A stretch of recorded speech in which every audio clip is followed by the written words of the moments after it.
Hi guys. So മുമ്പത്തെ സെഷനിൽ നമ്മൾ ഡാഷ്ബോർഡ് കമ്പോണൻ്റൊക്കെ ക്രിയേറ്റ് ചെയ്തിരുന്നു.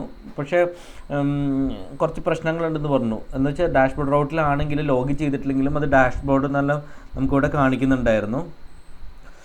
ഓക്കെ, സോ കണ്ടോ, ഇത് നമുക്ക് കാണിക്കുന്നുണ്ടായിരുന്നു. ഇത് തീർച്ചയായും ഒരു എററാണ്. ആക്ച്വലി ഇങ്ങനെ കാണിക്കാൻ പാടില്ല. ഡാഷ്ബോർഡ് ബേസിക്കലി ഇത് ലോഡ് ആവുന്ന ലോഗിൻ ചെയ്ത യൂസർക്ക് മാത്രമായിരിക്കണം. സോ ഇതൊരു പ്രശ്നമാണ് ആക്ച്വലി. സോ ഇതിനെ നമ്മളെങ്ങനെ ടാക്കിൾ ചെയ്യുന്നുള്ളത് നമ്മൾ ചെക്ക് ചെയ്യാൻ പോകുന്നത്.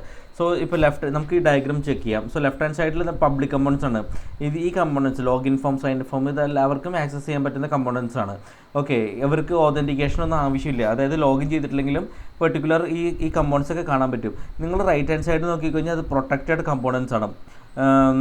ഓക്കെ, സോ ഇവ കാണാൻ ബേസിക്കലി ഈ കമ്പോണൻസ് ഒക്കെ dashboard, account settings, profile page, ഒരു എക്സാമ്പിളായിട്ട് ഞാൻ കൊടുത്ത അക്കൗണ്ട് സെറ്റിങ്സ്, പ്രൊഫൈൽ പേജ് ഒക്കെ നമുക്ക് ഡാഷ്ബോർഡ് വരെ ഉള്ളൂ. സോ ഞാനത് മനസ്സിലാക്കാൻ വേണ്ടി കൊടുത്തെന്ന് മാത്രമേ ഉള്ളൂ. സോ ഈ കമ്പോണൻസ് ഒക്കെ യൂസർ ഓതൻറ്റിക്കേറ്റ് ചെയ്തിരിക്കണം ആക്ച്വലി കാണണമെങ്കിൽ. സോ ഡാഷ്ബോർഡ് ഒരു എക്സാമ്പിൾ പറഞ്ഞാൽ ഇപ്പോൾ ഡാഷ്ബോർഡ്, അക്കൗണ്ട് സെറ്റിങ്സ്, പ്രൊഫൈൽ പേജൊക്കെ നേരത്തെ പറഞ്ഞ ഇതൊക്കെ എന്താ വെച്ചാൽ ഇതൊക്കെ കാണണമെന്നുണ്ടെങ്കിൽ യൂസർ ഓതൻറ്റിക്കേറ്റ് ചെയ്തിരിക്കണം. ഓക്കെ, സോ നമുക്ക് മനസ്സിലാവും, നമുക്ക് മനസ്സിലായി ഈ ഡയഗ്രാമിൽ നിന്ന് നമുക്ക് കുറേ കമ്പോണൻസ് ഉണ്ടാവാം ഇതുപോലെ യൂസർ ഓതൻറ്റിക്കേറ്റ് ചെയ്തിട്ടുണ്ടോ എന്നറിയാനായിട്ട്. അതായത് ഓതൻറ്റിക്കേറ്റഡ് യൂസർ അല്ലെങ്കിൽ നമ്മൾ റീഡയറക്റ്റ് ചെയ്യണം, ലോഗിൻ പേജിലേക്ക് നമ്മൾ റീഡയറക്റ്റ് ചെയ്യണം. ഓക്കെ, സോ നമുക്ക് ഇപ്പോൾ ആലോചിക്കാം. ബേസിക്കലി ഈ dashboard, profile settings, profile page, account settings ഒക്കെ അങ്ങനെയുള്ള കമ്പോണൻറ്റുകൾ ഓതൻറ്റിക്കേഷൻ ചെക്ക് ചെയ്യാനുള്ള കോഡ് കോപ്പി പേസ്റ്റ് ചെയ്താൽ എങ്ങനെയായിരിക്കും എന്നുള്ളത്. പക്ഷെ അതങ്ങനെയല്ല, കുറച്ച് മോഡിഫൈ ചെയ്യണം. നമ്മൾ ഡാഷ്ബോർഡിൽ ചെക്ക് ചെയ്യണം, പ്രൊഫൈൽ പേജ് വീണ്ടും ചെക്ക് ചെയ്യണം, സെറ്റിങ്സിൽ വീണ്ടും ചെക്ക് ചെയ്യണം. അങ്ങനെ ഇൻഡിവിജ്വലായിട്ട് നമുക്ക് ചെക്ക് ചെയ്യേണ്ടി വരും. അത് റിപ്പീറ്റഡ് കോഡാകും. മെയിൻ്റെനൻസ് ഒക്കെ ബുദ്ധിമുട്ടാവും. നമ്മൾ ഇൻഡിവിജ്വലി ഈ കമ്പോണ്ടിലൊക്കെ ഇതിൽ ഓതൻറ്റിക്കേറ്റ് ചെയ്തിട്ടുണ്ടോ ഇല്ലയോ എന്നൊക്കെ നമ്മുടെ 100 കമ്പോണൻ്റ് ആയിരിക്കും. അപ്പോൾ 100 കമ്പോണൻ്റ് നമ്മൾ ചെക്ക് ചെയ്യേണ്ടി വരും. അത് ഭയങ്കര ബുദ്ധിമുട്ടാണ്, മെയിൻറ്റെയിൻ ചെയ്യാൻ വളരെ ബുദ്ധിമുട്ടാണ്. അതുകൊണ്ട് നമുക്ക് ഈ ലോജിക്കിന് സെൻട്രലൈസ്ഡ് ആക്കണം.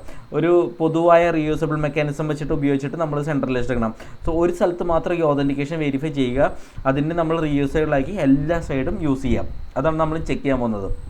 ഓക്കെ, റീയൂസബിൾ ലോജിക്ക് എങ്ങനെ നമുക്ക് ഹാൻഡിൽ ചെയ്യാൻ പറ്റും എന്നുള്ളത്, അതിൻ്റെ ആൻസറാണ് HOC എന്ന് വെച്ചാൽ ഹയർ ഓർഡർ കമ്പോണൻസ് എന്ന് പറയും.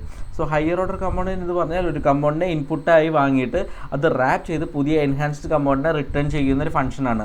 ഓക്കെ, സോ HOC എന്ന് പറഞ്ഞാൽ function that adds extra features or logic to another component. റിയാക്റ്റിൽ റീയൂസബിൾ കോഡ് എഴുതാനുള്ള ക്ലാസിക് പാറ്റേൺ ആണ് ഈ HOC എന്ന് പറയുന്നത്, ഹയർ ഓർഡർ കമ്പോണൻസ് എന്ന് പറയുന്നത്. ഓക്കെ, സോ നമ്മൾ എഴുതാൻ പോകുന്നത് ഒരു HOC ആണ്. സോ ഈ HOC എന്ത് വെച്ചാൽ ഒരു കമ്പോണൻറ്റ് ഇൻപുട്ടായിട്ട് എടുക്കും, എന്നിട്ട് യൂസർ ഓതൻറ്റിക്കേറ്റഡ് ആണോ എന്ന് ചെക്ക് ചെയ്യും. ഓതൻറ്റിക്കേറ്റഡ് അല്ലെങ്കിൽ അതിന് ലോഗിൻ പേജിലേക്ക് റീഡയറക്റ്റ് ചെയ്യും. ആണെങ്കിൽ ഇൻപുട്ട് കമ്പോണൻറ്റ് റെൻഡർ ചെയ്യും. ആക്ച്വലി പറഞ്ഞ ഇൻപുട്ട് കമ്പോണൻറ്റ് റെൻഡർ ചെയ്യും. അതാണ് നമുക്ക് ചെയ്യുന്നത്. സോ ഇന്നത്തെ വീഡിയോ ഞാൻ ഇവിടെ വെച്ച് റാപ്പപ്പ് ചെയ്യുകയാണ്. ഇതെങ്ങനെയാണ് നമ്മൾ വർക്കൗട്ട് ചെയ്യുക എന്നുള്ളത്, നമുക്ക് ഇംപ്ലിമെൻറ്റ് ചെയ്യുക എന്നുള്ളത് അടുത്ത വീഡിയോയിൽ ചെക്ക് ചെയ്യാം. പക്ഷേ അതിന് മുമ്പ് ഞാൻ പറയുകയാണെങ്കിൽ ഇവിടെ നമ്മൾ എഴുതിയിരിക്കുന്ന ഒരു HOC ക്രിയേറ്റ് ചെയ്യാൻ പോകുന്ന HOC എന്ന് പറഞ്ഞാൽ റിക്വയർ ഓത്ത് HOC എന്നാണ് നമ്മൾ പ്ലാൻ ചെയ്യുന്നത്.